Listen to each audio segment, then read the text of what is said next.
자, 그럼 이제 우리 하나 남은 어패류를 통해서 감염되는 기생충 보도록 할게요. 자, 이 어패류를 통해서 감염되는 기생충은 아까도 말씀드렸듯이 중간 숙주 위주로 잘 기억해 주시면 되는데요. 제일 먼저 나온 거 간디스토마 보세요. 간디스토마는 다른 말로 간흡충 이렇게 말을 하는데요. 말 그대로 간에 가서 기생을 하는 벌레예요. 그래서 우리가 간디스토마 내지는 간흡충 이렇게 얘기를 하죠. 자, 이런 간디스토마의 1중간 숙주는 외우렁이고요. 그 다음에 2중간 숙주는 담수어입니다. 그러니까 우리 그 강에 서식하는 담수어들은 대다수가 제2중간 숙주가 될 수 있는데요. 그 중에서도 특히 붕어, 잉어, 피라미가 대표적이에요. 자, 그래서 1중간 숙주는 외우렁이, 2중간 숙주는 담수어, 피라미, 붕어, 잉어 등이다. 이 정도 기억해 두시면 되죠. 그리고 마지막 사람이 종말 숙주인데요. 아까도 얘기했듯이 간에 가서 기생하는 게 특징이에요. 자, 그래서 간에 가서 기생을 하기 때문에 간의 문제를 일으키겠죠. 그래서 뭐 간비대라든지 간경변, 황달, 담도폐쇄 이런 증상들을 보일 수가 있어요. 근데 이 간디스토마는 사람만 종말이 아니라요. 개나 고양이도 종말 숙주가 될 수가 있어요. 자, 근데 뭐니 해도 제일 중요한 건 1중간과 2중간 숙주 기억하는 거예요. 그래서 여러분 이게 시험 문제는 맨날 나오는 게 그거예요. 다음 중 간디스토마의 제1, 제2 중간 숙주가 바르게 연결된 거 찾아라. 간디스토마의 1 중간 숙주 찾아라. 이런 형태의 문제가 주로 출제된다 라고 생각해 두시면 됩니다. 자, 그 다음에 두 번째 폐디스토마인데요. 폐디스토마는 다른 말로 폐흡충, 말 그대로 폐에 가서 기생을 하기 때문에 폐흡충이라고 얘기를 하죠. 자, 이거는 보통 산간 지역에서 주로 발생을 해요. 자, 그래서 이거 같은 경우에는 다슬기, 계곡 같은 데서 잘 이렇게 보기 쉬운 다슬기가 1중간이고요. 2중간이 되는 건 개나 가재입니다. 여기서 이 개나 가재는 민물에 살고 있는 개와 가재예요.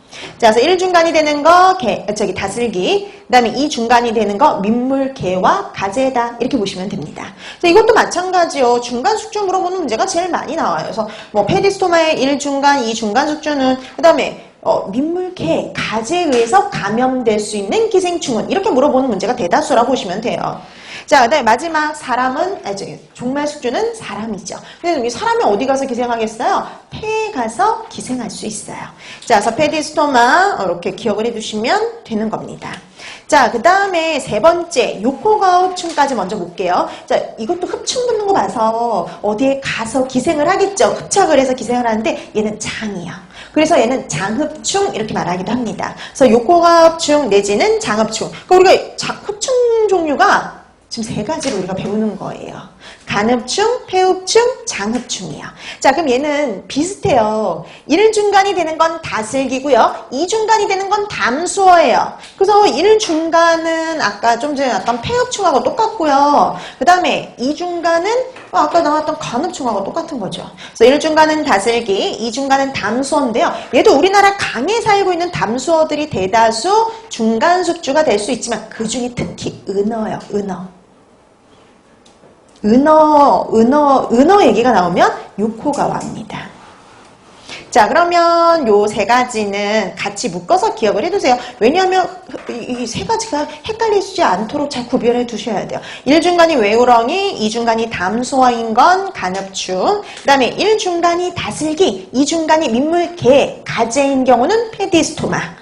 그 다음에 1중간이 다슬기고요. 2중간이 은어 같은 담수어인 건 요코과입니다. 근데 그 3가지 중에 주로 나오는 건 간디스토마와 폐디스토마, 간흡충, 폐흡충이 훨씬 자주 시험 문제에 출제된다라고 생각하시면 돼요.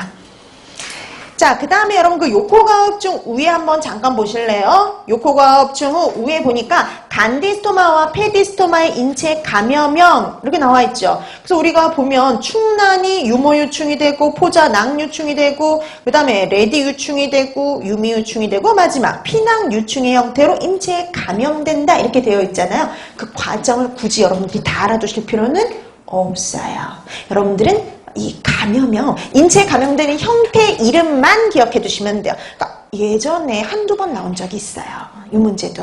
자, 그래서 피낭 유충의 형태로 감염된다. 근데 요즘 최근엔 안 나왔거든요. 옛날에 나왔던 문제예요. 그래도 나온 적은 있으니까 참고로 알아는 두라는 거죠. 자, 그래서 피낭 유충의 형태로 감염된다. 어디에 있다가 피낭 유충의 형태로 감염되냐면요. 담수어나 민물, 개나 가재에 있다가. 그래서 민물, 개나 가재, 담수어 이런 데에 피낭 유충의 형태로 존재하다가요. 우리 사람이 먹으면 인체에 감염이 되는 거예요. 근데 보통 이건 어떻게 먹었을 때 감염될까요? 덜 익혀 먹었을 때, 우리가 생식했을 때 감염이 되는 거죠.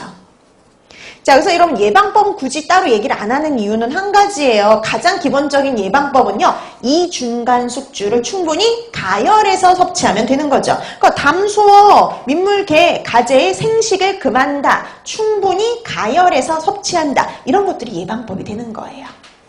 자, 그래서 예방법 별거 없어요. 중간 숙주를 충분히 가열해서 섭취하면 예방이 되는 겁니다. 자, 그래서 간디스토마, 베디스토마의 인체 감염형 형태 이름 알아두시면 되겠어요. 피낭 유충입니다. 자, 그다음에 네 번째, 광절 열두조충. 여러분 아까 조충 종류들이 길이가 좀 어떻다 그랬어요? 길다 그랬죠? 그래서 얘는 다른 이름으로 긴촌충 이렇게 말하기도 하는 거예요. 얘는 어느 정도까지 가느냐? 10m까지도 가요. 엄청 길죠? 그래서 긴촌충 이렇게 말하기도 하는 겁니다. 자, 그럼 광절 12조충 잘 보세요. 1중간이 되는 거 물벼룩, 2중간이 되는 거 담수어, 반담수어. 그럼 반담수어가 처음으로 나왔죠.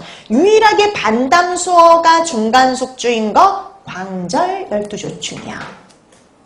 이게 반담수어는요, 반은 바다에, 반은 강에 사는 거. 반만 강에 사는 애가 반담수어예요.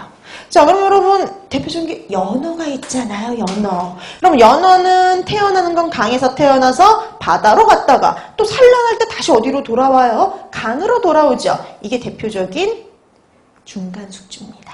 자, 그래서 1중간은 물벼룩, 2중간은 담수어, 반담수어, 연어, 송어, 농어 같은 이런 것들이 중간 숙주인 거 광절 12조충입니다. 자, 그래서 연어, 송어가 중간 숙주다 이런 말이 나오면 광절 12조충 이렇게 봐두시면 됩니다. 자, 그 다음에 유구각구충하고 아니사키스를 보는데요. 여러분 얘네들은 공통점이 있어요. 유구각구충 그리고 아니사키스 어느 공통점이 있느냐면은요. 유구각구충하고 아니사키스는요. 둘 다 사람이 종말 숙주가 아니에요.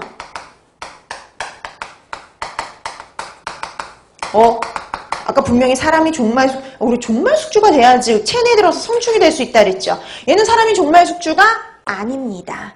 다른 애들이 종말 숙주예요. 그래서 사람이 종말 숙주가 아니기 때문에 사람의 분변에는요, 충란이 존재하지 않아요. 충란이 없어요. 그러니까 분변 검사를 통해서 이 균에 감염이 되었는지를 알 수가 없어요. 자, 그래서 사람의 분변에 충란이 존재하지 않습니다. 왜냐면 우리 아까 이 알을 낳을 수 있는 건 누구만 알을 낳느냐? 성충동만 알을 낳거든요. 근데 사람이 종말 숙주가 아니라는 건 성충이 될 수 없죠. 성충이 안 되니까 당연히 알도 존재할 수